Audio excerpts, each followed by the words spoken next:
காலை நேர பிரதான செய்திகள். செய்திகளின் ஊடாக நர்மதா சிறில் முதலில் தலைப்பு செய்திகள். பல்கலைக்கழகங்களுக்கு விண்ணப்பித்த மாணவர்களின் கவனத்திற்கு.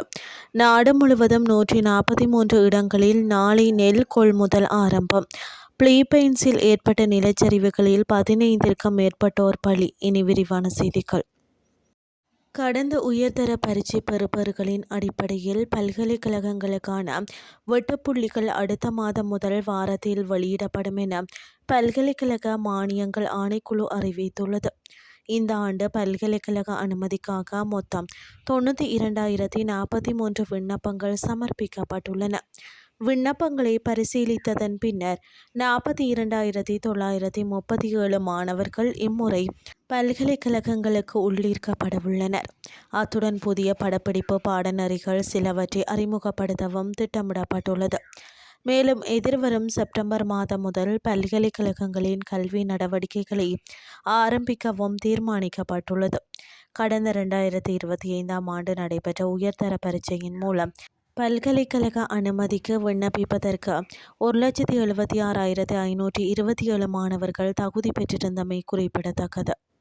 இந்த ஆண்டின் பெரும்போக அறுவடைக்கான நெல் கொள்முதலை நாளை முதல் ஆரம்பிப்பதற்கான அனைத்து ஏற்பாடுகளும் செய்யப்பட்டுள்ளதாக நெல் சந்தைப்படுத்தல் வாரியம் தெரிவித்துள்ளது. பல பகுதிகளில் பெரும்போக நெல் அறுவடை ஏற்கனவே தொடங்கிவிட்டதால் அதிக அறுவடை உள்ள பகுதிகளை அடையாளப்படுத்தி நெல் களஞ்சிய சாலைகள் திறக்கப்படும் என வாரியத்தின் தலைவர் மஞ்சுளா பின்னலந்த கூறியுள்ளார். அதன்படி நாடு முழுவதும் 143 இடங்களில் அமைந்துள்ள களஞ்சிய சாலைகளில் இருந்து நெல் கொள்முதல் செய்ய ஏற்பாடுகள் செய்யப்படும் எனவும் அவர் தெரிவித்துள்ளார்.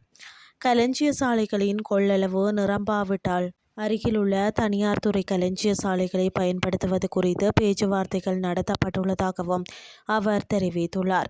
மேலும் குறிப்பிட்ட நெல் ஆலை உரிமையாளர்களும் தனியார் நிறுவனங்களும் அந்த களஞ்சிய சாலைகளை இலவசமாக வழங்க ஒப்புக்கொண்டுள்ளதாகவும் அவர் தெரிவித்துள்ளார். இனி வெளிநாட்டு செய்திகள். பசிபிக் பிராந்தியத்தை சக்தி வாய்ந்த புயல் தாக்கியதால் பிலிப்பைன்ஸில் ஏற்பட்ட நிலச்சரிவுகளில் 15க்கும் மேற்பட்டோர் உயிரிழந்துள்ளனர். தாய்வான், ஜப்பான் மற்றும் வடக்கு மரியானா தீவுகள் உள்ளிட்ட பல நாடுகள் இந்த புயலால் பாதிக்கப்பட்டுள்ளன. மேலும் இது வரும் நாட்களில் சீனாவை நோக்கி நகரும் என்றும் எதிர்பார்க்கப்படுகிறது. இதன்படி படிப்படியாக வலுவிழந்து வரும் பாவி புயல் 10 மில்லியன் மக்கள் வசிக்கும் கிழக்கு சீன நகரமான வென்சூவை நெருங்கும் என எதிர்பார்க்கப்படுகிறது. அந்த மக்களுக்கு கனமழை மற்றும் வெள்ள எச்சரிக்கைகள் ஏற்கனவே விடுக்கப்பட்டுள்ளன.